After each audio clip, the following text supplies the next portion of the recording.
The 2017 BMW X1 Hybrid.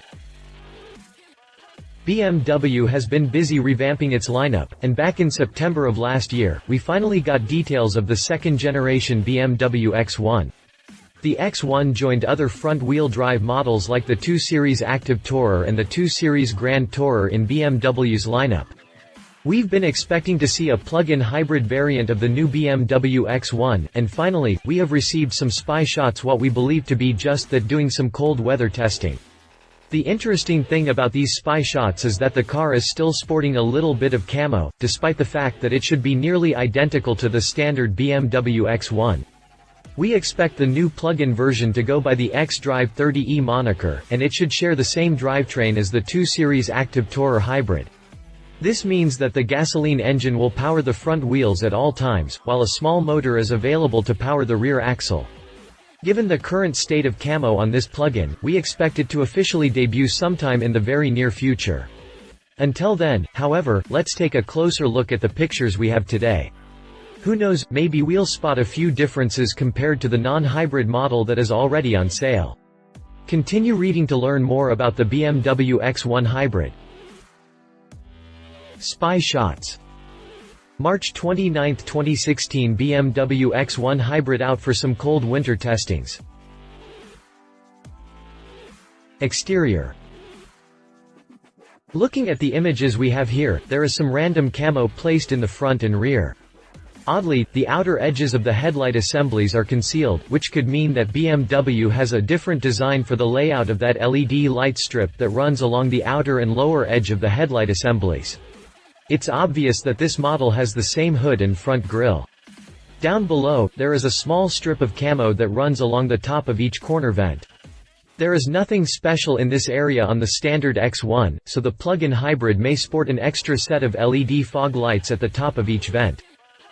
Moving over to the sides, there is nothing significant to talk about, except for one little thing. No plug-in hybrid would be complete without a charging port, which looks to be located on the front, driver's side fender. This charging door actually follows the contour of the wheel arch on the bottom, so it isn't square like the fuel door. I know, not very exciting, but it is a difference nonetheless. To the rear, the entire lower hatches cover with camo, as are most of the taillight assemblies. Despite this fact, don't expect the taillights to look any different, as they still look to have the same layout as the standard X1. The rear cladding along the bottom of the rear fascia looks to be the same, but this model only has one exhaust pipe, due to the smaller gasoline engine, and the insert in the center is black as well. It may be a visual trick due to the camo, but it looks like the rear fascia may be more flush with the rest of the body on the plug-in variant. It's probably a trick, but that rear fascia may have had to undergo some minor changes to support the rear motor and electric drive system. We'll just have to wait to see it without camo to say for sure. Interior. Note, interior from the standard BMW X1 shown here. Our spy photographers didn't get any shots of the interior, but that's okay because we don't expect it to be very different at all. It should sport the same overall design as shown here from the standard X1. There may be a special badge somewhere on the dash to designate the car's E-status, but aside from that expect the same layout. It should sport the same display screen at the top of the center stack, although its programming may be a little different to accommodate for its hybrid nature. I also suspect that the instrument cluster will undergo a few changes to accommodate the need for additional information like battery charge state, driving mode, all-electric distance available. Given the fact that the cabin in the X1 as we know it is pretty sporty and inviting, the fact that there will be very little difference between the plug-in and standard model isn't exactly a letdown. Drivetrain. Here in the US, the standard X1 is powered by a twin-turbo, 2.0-liter four-cylinder that is rated at 228 horsepower and 258 pound-feet of torque. This model, however, isn't expected to get that power plant at all. We expect the X1 Hybrid to feature the same 1.5-liter engine from the BMW 225Z plug-in hybrid. That means you can expect an output of 136 horsepower and 162 pound-feet of torque from the gasoline-powered engine. That power will be routed to the front wheels through a 6-speed Steptronic automatic transmission. On the rear axle, you'll find an electric motor that produces 87 horsepower and 122 pound-feet of torque. This would give the plug-in a total system output of 221 horsepower and 284 pound-feet of torque.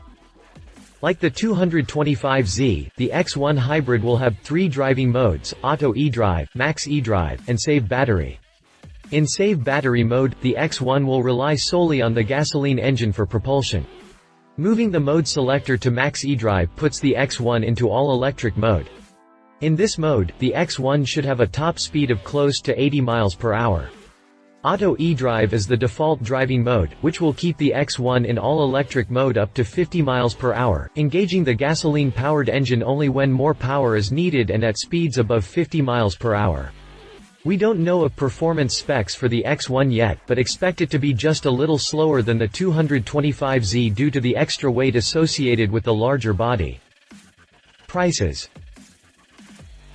Pricing at this point is a bit of a mystery, but we know the xDrive 28i, the only X1 trim available here in the US, goes for $34,800 at the time of this writing.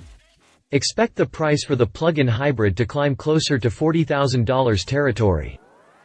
Competition. Audi A3 e-tron. Compact plug-in SUVs aren't exactly widely available. The closest Audi gets is the Q5 Hybrid, which is quite a bit larger and significantly more expensive. When it comes to offerings from Mercedes, you could look to the B-Class, but it is all electric, so it doesn't really fit the bill either. The best I could come up with is the Audi A3 Sportback e-tron. While it's really more of a wagon than an SUV, it still offers similar cargo room as well as passenger room. It is powered by a 1.4-liter gasoline powerplant that pushes 150 horsepower and 184 pound-feet of torque. The electric motor is good for another 102 horsepower. Overall, the A3 e-tron can hit the 60 miles per hour benchmark in 7.6 seconds with a top speed of 130 miles per hour. The thing that really helps keep the A3 e-tron in line as a competitor with the X1 plug-in is its pricing structure. As of the time of this writing, the base model starts out at $37,900, the mid-level Premium Plus trim starts at $42,000, and the range-topping Prestige trim commands $46,800. With similar luxury and technology appointments inside, the A3 e-tron should be looked to as a competitor for the X1, even if it isn't an SUV. For a wagon, it stands pretty strong against the X1. Read our full review on the Audi A3 e-tron here. Conclusion. As far as the X1 Hybrid goes, I don't think it's going to be a game-changer for the compact SUV market.